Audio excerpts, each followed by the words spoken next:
আমার বাবা আবার কোনো কিছুতেই না করে না। স্পেশালি যদি কোনো জিনিস কিনে আনার হয় যেটা আমরা বাড়িতে বানিয়ে খাবো, সেটাতে তো কোনো দিন বাধাই দেয় না। বাইরের খাবারটা একটু অ্যাভয়েড করে, যেহেতু বাবা বলে আমি আর মা নাকি বেশ ভালো রান্না করি, তাই ঘরের খাবারের থেকে বেস্ট আর কিছু না। কিন্তু আজকে আমরা চলে গেছিলাম একটু চাইনিজ খেতে ঠেকে। সেখানে অর্ডার করেছিলাম চিকেন ললিপপ আর মিক্সড চাউমিন, আর তারপর গেছিলাম একটু শপিং করতে।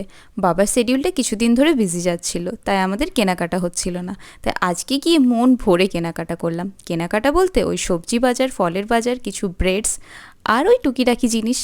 আর সব থেকে বেশি তো শপিং বাবাই করছিল। বাবার তো কেনাকাটা শেষই হচ্ছিল না।